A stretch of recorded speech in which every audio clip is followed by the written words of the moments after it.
Good morning, Vivian. What are you up to?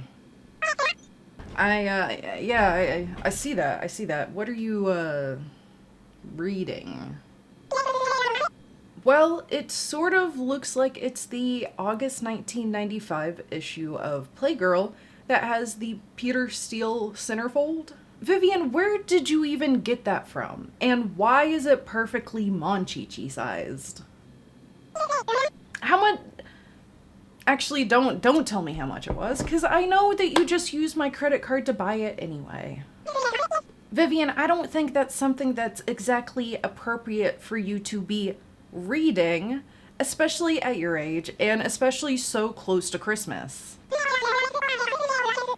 Maybe not me, but what about Santa? What do you think Santa's going to think of you gooning to Peter Steele? Alright, Vivian, you can do that, you can say that, whatever, but I don't want you to come crying to me when Christmas Day shows up next week and all you have is a big lump of coal because you can't stop looking at Peter Steele's dick. It's a Friday once again. Hello, my fellow freaks, and welcome back to the channel. I hope you have all had a great week. So for this week's review, I'll admit, there was no real rhyme or reason why I chose this other than it just being an older Christmas horror movie. And for this week, it was kind of between either Don't Open Till Christmas or what we will be discussing today, which I am not ready to introduce yet, even though it's in the thumbnail and title, but whatever. And ultimately, I picked this one just because I'll be honest, I like the poster for it. It has like really nice poster art, but also something about the synopsis kind of caught my attention more than the other one. The fact that this is like a toy maker who goes crazy. Meanwhile, the other one, I don't know, but I knew ultimately this one sounded more interesting. I liked the poster better. And honestly, the title made it seem like it could either be so bad it's good or it could just be bad. Like I went into this without any kind of expectation whatsoever. I chose it because it is a Christmas horror movie. I've never really heard anybody talk about it, especially not to the same lengths as people talk about stuff like Silent Night, Deadly Night, or Black Christmas. However, the one little thing that did end up giving me some kind of hope that this was going to be good or at least decent despite the horrible title that it has, what did give me some hope that I would enjoy this week's film was a comment from regular viewer Ain't Doing It Right, who liked it to Maniac. And let me say, I love Maniac. Do you guys want me to talk about Maniac at some point in the future? Because Maniac is one of my favorite horror movies ever. If you are unfamiliar with the film Maniac, it came out in 1980, which is the same year as this film actually, and it basically follows the killer rather than a protagonist, kind of like we saw in Behind the Mask, The Rise of Leslie Vernon, except this is, you know, old school, and so it's doing it in a more serious tone where Leslie Vernon is way more of a comedy, I think. But anyway, Maniac follows a killer rather than the protagonist, and it kind of showcases a more tragic side of the character or the killer while also remaining scary with its realistic portrayal of a killer. And let me just say that yes, absolutely, this week's film, it feels like a Christmas layover of Maniac, and that film is Christmas Evil from 1980 and directed by Lewis Jackson. It's literally Maniac with Christmas lights put on it. It's fantastic. Although I might say that perhaps we feel more sympathetic towards the killer in this film, whose name is Harry. Maybe a little bit more than we do Frank in Maniac, but I digress. That's something we'll get into in a bit. And yeah, listen, in the synopsis, I'm going to rant a little bit about the title, Christmas Evil. Now, when you watch it, that's not what the title originally was. And I have a whole rant planned, but let me get out of the way that I understand that Christmas Evil, that evil is supposed to be a play on Eve, right? Instead of Christmas Eve, it's Christmas evil. Because isn't there also a New Year's movie that's the same way? It's New Year's Evil. I don't like it, especially compared to what the title originally was, all of which we will be getting into. And listen, there is a lot that I'm very excited to talk about regarding Christmas Evil. But first, if you are new here, hi, my name is STARGUTZZZ. Any kind of running or crashing, loud noises that you may hear going on in the background, those are my cats. And my movie reviews tend to be more of a discussion of the elements that I find to be good or bad about a piece, rather than just giving you this whole play-by-play of every single event that's happening in it. So in other words, I try to refrain from spoilers as much as possible, but they will sometimes arise as they pertain to the discussion I want to have with the film. If you would like to watch Christmas Evil before or after this review, you can do so on our very good friend Tubi TV. I think I have been very lucky in the fact that every Christmas movie I've reviewed this month is available on Tubi. I will have the link to it in the description for you, so it is that much easier for you to go out and watch this if you so choose. Of course, I am not sponsored by Tubi, but you know, if their ears are open, and I used to be a salesperson for commission, if that sweetens the bargain. I'm just saying, if you're listening. But anyway, link for Christmas Evil is in the description from Tubi TV, and let's just get right on to this review. Christmas Evil, original title You Better Watch Out, and oh, we will be getting into that, follows a man named Harry, who was scarred as a child after seeing Santa doing more than just kissing his mommy. As an adult, Harry has become completely infatuated not only with the figure of Santa Claus, but with the moral compass that comes with it. While Harry tries to live the Santa Claus fantasy by being a toy maker, it's just not enough to make the impact he'd like to on the world. And so this Christmas season, in 1980, Harry decides to become Santa, making a list and checking it twice. But is Harry able to control himself when these cynical and mocking adults push him too far? The entirety of our next section is going to be a discussion of Harry's character just alone. So I'm going to try and restrain myself from raving too much about Harry preemptively. But every aspect of the writing and the narrative within the story is just like it's so brilliantly done. Our director here, Lewis Jackson, is also the writer for the film. And can I just say that it is an absolute crime that he's only made like 3 movies, the most known being Christmas Evil. It is a crime. It is an absolute crime because his storytelling in this is impeccable. It's so good. I would have watched an entire catalog of this guy's movies if it kept up to the same quality of Christmas Evil. Because while this movie does remind me of Maniac, you know what it also reminds me of? Magic. It also reminds me of magic. Harry's character especially reminds me of Corky. I need to stop myself. And the reason why I really must try and restrain myself right now in the synopsis is because so many of like the best parts of this film's writing has to do with Harry, has to do with his character and his portrayal and how, I guess, just how the story is written around him. Just know that, like, this is some of the best writing. It really, the writing in this, the storytelling in this, it really does kind of feel on par with something like Magic or Maniac. However, while I have to restrain myself from talking about Harry right now in this moment within the synopsis, there is one thing I can use as an example right here and right now to showcase how smart and brilliant and well done the writing of this film is. And it has to do with the original title.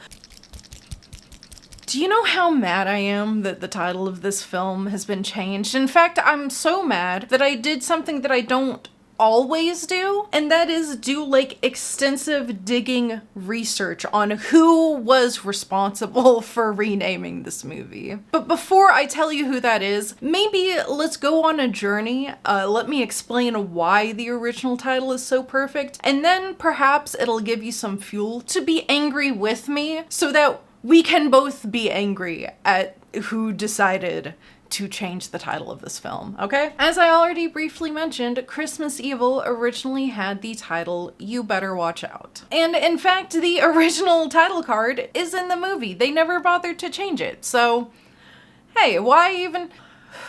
Breathe. Just breathe. In my opinion, the title for this film it should have never, ever been changed. Not only because the title Christmas Evil is just horrible, like it's bad.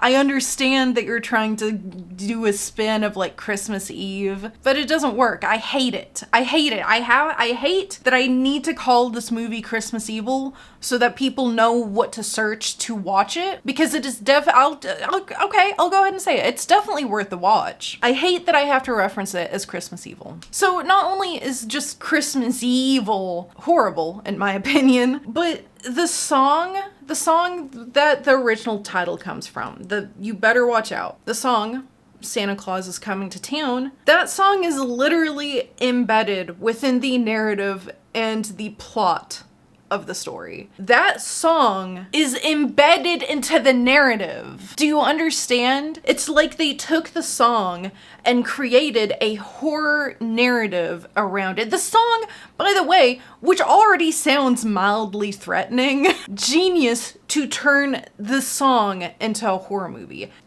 The title has... Okay, so let me explain.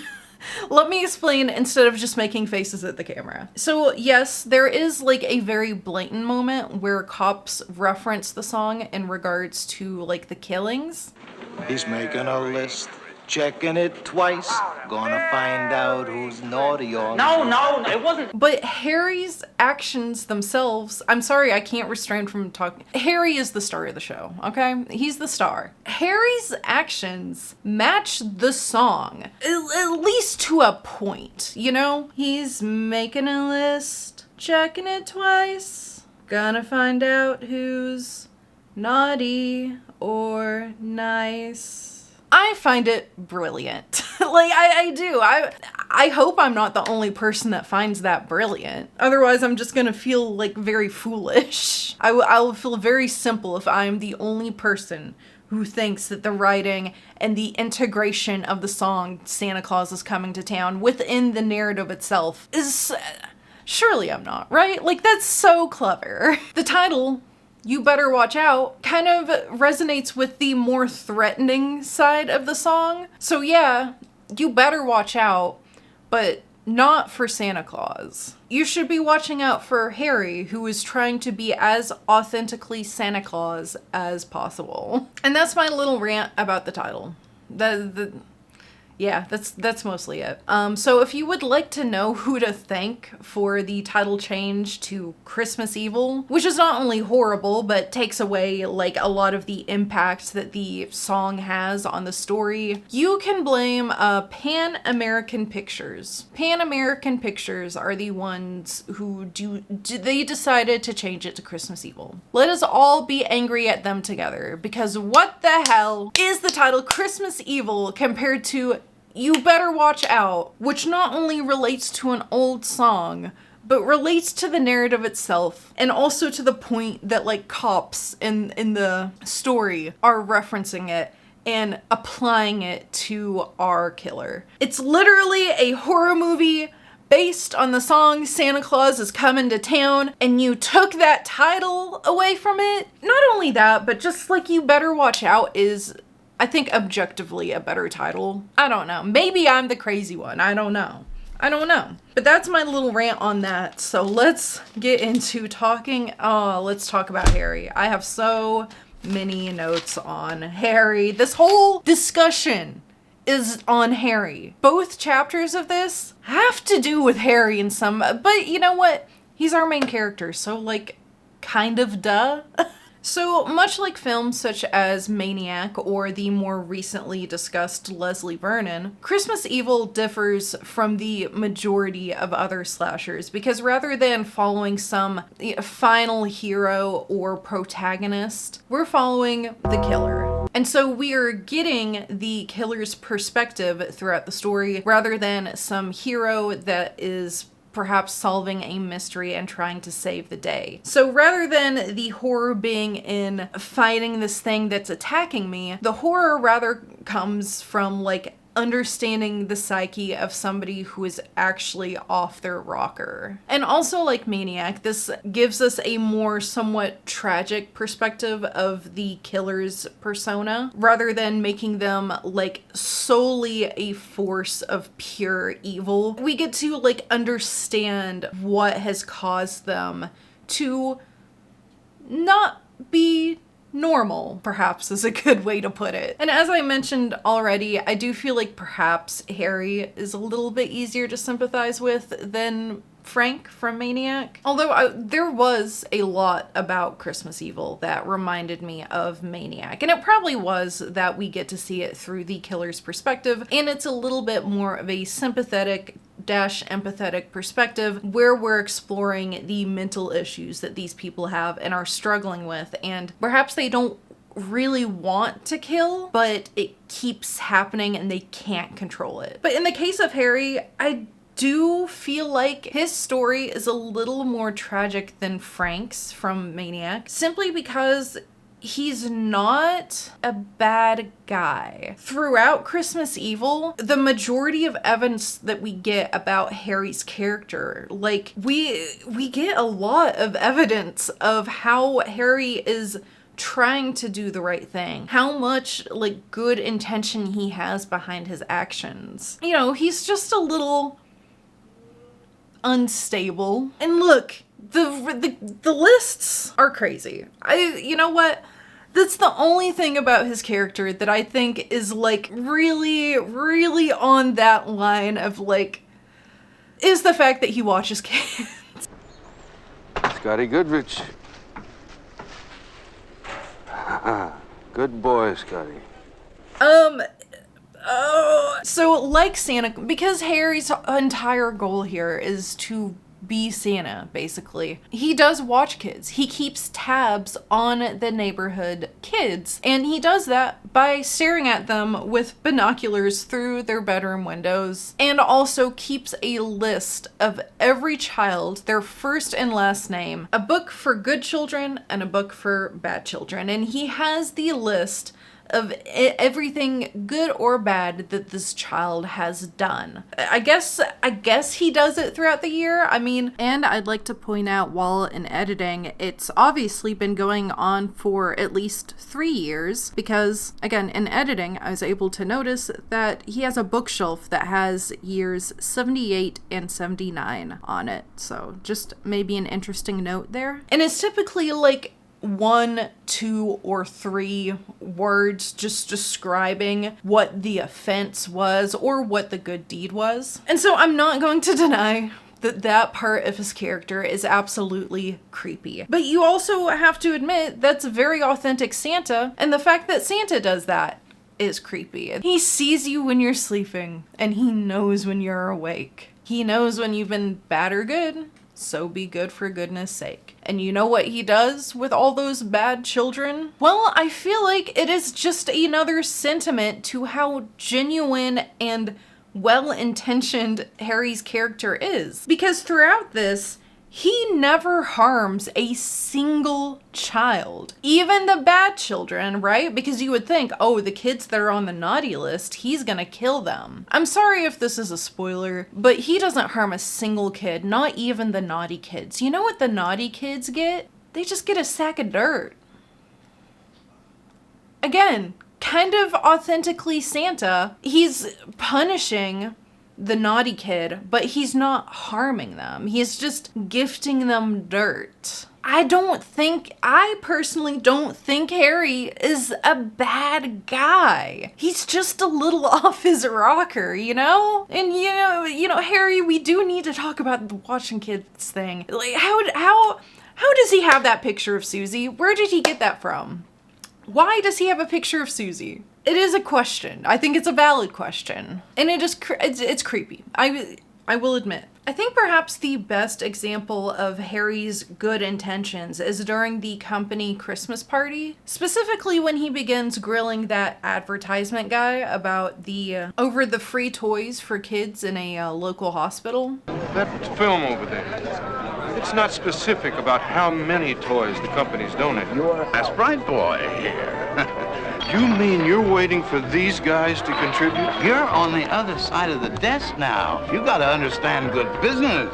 You're worse than he is. He doesn't even know why a tune has to be played.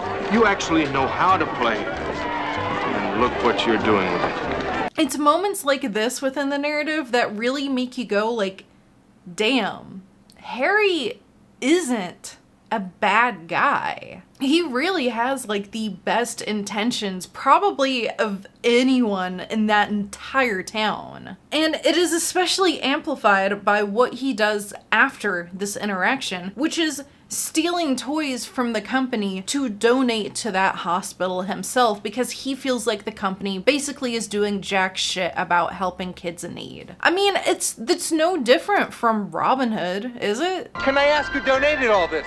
Some people who didn't realize how generous they could be. And I feel like this is just a prime example of how genuine and good Harry is, like, at his core, very deep inside, even though we do know that he is about to make some bad decisions. And although good intentioned, I do think that it's very obvious that whatever mental issue that Harry is going through throughout this film, it's definitely doing more damage than it is good, and I think it's definitely doing more damage on Harry himself than anybody outside of Harry. Because not only does Harry become Santa, but he truly begins to believe he is Santa Claus. Now, while we do see evidence throughout the night of Christmas Eve, and I suppose, like, I think some of Christmas Day is also included in there. It's mostly happening on Christmas Eve, though. But as this night progresses and we slowly start to watch Harry lose his mind more and more, we also get evidence of him transforming or morphing more and more into Santa and becoming less of Harry. And my favorite moment of this, like, morphing of Harry happens right before his official transformation into Santa Claus. In fact, I believe it is as he is preparing for that company party, and it's a moment where we see Harry interacting with himself in a locker mirror. He gives a very familiar wrinkled nose Santa gesture towards himself, and it's the same kind of like, I don't know why even is side tangent, but at the beginning of December, as I was, getting into Santa movies, I remembered like the nose thing being big when I was a kid. He would do it to go up the chimney or just as like a shh kind of thing. How did that start? Anyway, he does like this before wiping the look off and returning to Harry.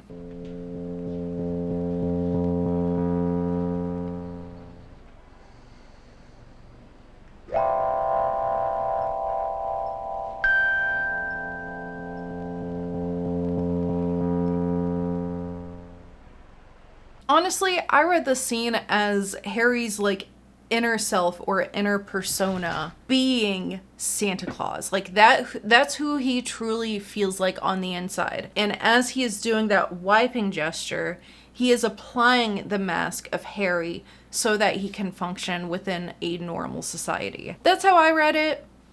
Obviously, we can interpret it and read it different ways. People might find something different out of it, but that's how I saw it, is that he sees himself truly at his core. He is Santa, and he has to apply the mask of Harry to be able to perform amongst normal people. And this belief that he is Santa does very much escalate after this point. I mean, it escalates hard, especially after that transformation happens, when he officially dons the Santa suit. And as I said, it's a transformation, but really the word that I want to use to describe it instead is morph. Harry literally morphs into Santa. And after Harry is Santa for so long, I realized that I don't even remember what Harry looked like to begin with. During my first watch, I especially realized it. Like, I could remember what some of his features were, right? Like, I knew he had the kind of like,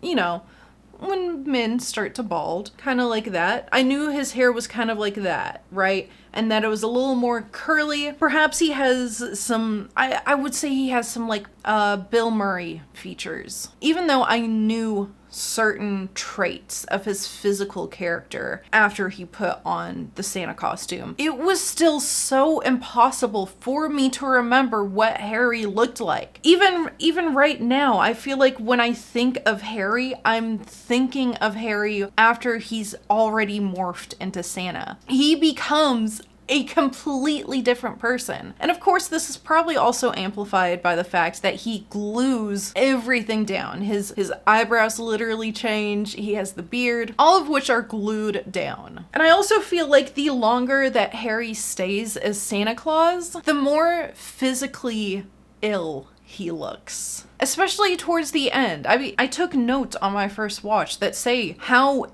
ill, how sickly he looks towards the end of the film. His eyes are sunken in with very dark bags. His face looks super thin. He has some bruises and cuts. He just looks tired. And also, speaking of his eyes, they are always so sad looking. There are moments where we see Harry not looking sad, and the difference between the two is stark. And I suppose this is where I should compliment the actor Brandon Maggart, because he not only does Jackson do a great job of writing Harry's character, but Maggart he also does an incredible job of portraying or playing the character. And one of the things that I like so much about his portrayal of Harry, it's simple. It's just like all in the eyes. Harry always looks so sad and so miserable. However, there are moments where we get to see his eyes bright and light up with joy. And those are the moments where he feels like he's actually done some good. I think the most heartwarming scene, heartwarming. The most heartwarming scene in this is directly after Harry has donated the toys to the hospital. The expression on his face, the light in his eyes, how giddy and excited and happy he is in that moment, because he knows that he just made Santa real for these kids. He did a Christmas miracle. Literally, give this film a completely different tone and it turns into a heartwarming, family-friendly picture about keeping the magic of Christmas alive. Especially in these moments where we see Harry's goodness paying off. His character is just so tragic. It's just tragic. I think that is by far the best word for this slasher, is that he's so incredibly tragic. So obviously I have already talked a lot about the positive of Harry's character and how well intentioned he is, but that really does not negate the fact that Harry is still a very frightening figure in this film. There are moments within Christmas Evil that I find to be just genuinely terrifying. NANI? And it's because of how realistically it is portrayed. And of course, this entire chapter is nothing but another compliment to how well written this story is. Because as tragic and sad and sympathetic that we feel as tragic as Harry is, let's just say, as tragic as Harry's story is, it is still very much a horror story. And I think that Jackson does a fantastic job of getting across the duality of Harry's character. Yes, he is well-intentioned, but he is also a very unstable and unpredictable individual. As sad as I feel over Harry, at the same time, I am very much scared of him. Now, while there are many instances of Harry just looking scary, because there are plenty of moments where this guy just looks scary. He looks frightening, either in his sickly appearance or whenever he is flashing crazy eyes. But the part of the film that scared me the most, that frightened me the most, that got the biggest reaction out of me is the very first kill that Harry does, the one that is outside of the church. This moment, the murder is showcased so quickly and showcased as being so random. While the audience, we know that it's not exactly random, but it is also still random because the people that he murders have nothing to do with the reason that he's angry, and they are random victims. And because of its quickness and its randomness and how swiftly that Harry is able to escape the scene before anybody can even react, to me, it just feels real. It feels almost too real, the way that first kill or those first kills happen. And again, especially with how fast it is. I think that's especially what feels real about it, is how quick it is, how sudden, and again, random. This random psychopath, which nobody would have even guessed. No one could have ever assumed that the guy waiting outside of a church dressed as Santa is about to murder them. It's just, that's the scene that I think is the scariest because it feels so real. And it's also the first time that we do see Harry as some maniac on the loose. It's the first time that we see him really snap. And again, it's just so sudden. And how easily he's able to just get away. Oh my God, that's scary. That's scary. That's horrifying. And what happens after this moment, I believe, only adds to the horror of the entire situation and I guess of the entire movie. Because when he gets away, he goes and there's another group of individuals that he interacts with. Sorry to maybe kind of spoil it a little bit. And he immediately has a positive impact on these people. He has just killed 4 people and then immediately turns around, goes to a party and has nothing but a positive impact. I bet the people at that party would see him in a lineup and be like, no, he was with us. He was chill. That guy would never kill somebody. That's the horror of this movie. That's what feels just a little bit too real for me. It's terrifying because it is an example of how none of us ever truly know anyone. Because while the first victims are random, the others or other is not. And just like those people that he had a positive impact on at the party, just like how they probably couldn't guess that he's someone who would harm anybody or much less just arrive after killing 4 people, I bet the hospital that he donated the toys at would be thinking the same thing. That guy donated toys to children in this hospital. Why would you? I feel like it's so insane that I can't even find words right now. Christmas Evil is not scary because it's, a slasher flick. It's scary because it is a realistic representation of killers, of how they're able to hide in plain sight, of how they're able to seem like good, normal, upstanding citizens, or even how good-intentioned, good-mannered people can be pushed too far. Like how meek people are sometimes pushed to a limit and they lash out in this sort of manner. Harry has been able to hide how crazy he actually is because of that Harry mask that I talked about. And it just so happens that this is the Christmas that the facade broke.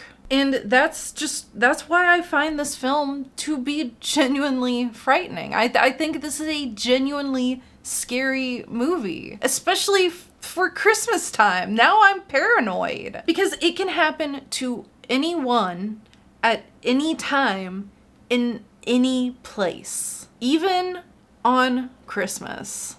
Overall, I am just incredibly happy that this is the film I chose to watch for this week. I think I have definitely enjoyed this over what I probably would have thought of Don't Open Till Christmas, which again, both of these were Christmas horror movies that I knew exist, but I've heard way less people talk about. I've definitely heard way more people talk about like Silent Night, Deadly Night, and Black Christmas. But I'm very happy that I made the decision to watch this. And I almost wonder, Father, do not kill me, but I need to rewatch Silent Night, Deadly Night. So keep that in mind as I'm saying this, but I actually wonder if I like Christmas Evil a lot more than Silent Night, Deadly Night. I'm sorry.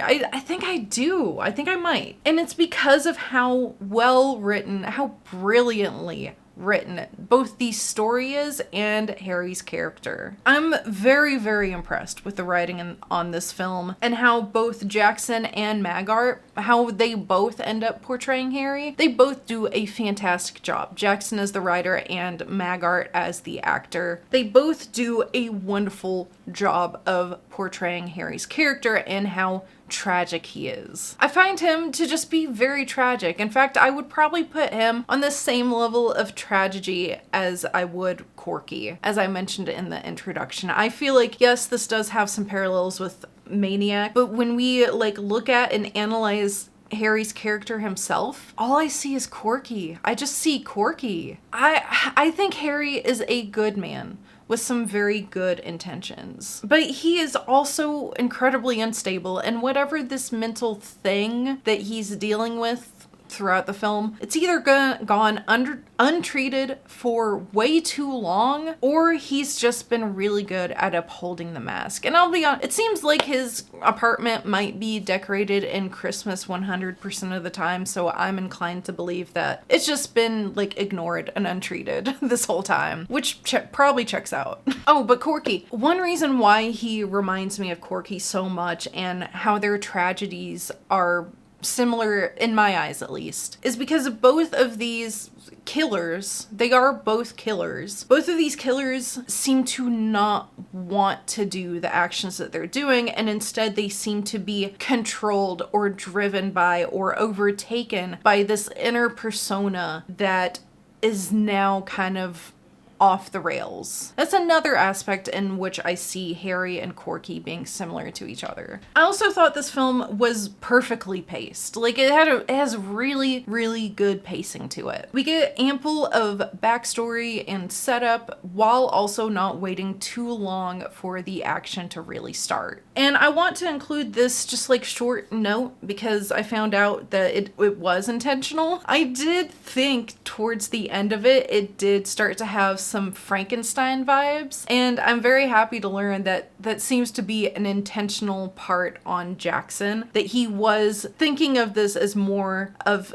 I don't even want to say the word adaptation because that's not the correct word to use here, but he was inspired by Frankenstein for Harry's character. And so I thought that was really cool that I was, able to like, can I tell you why I was able? It's really obvious when our bad guy is being chased with torches.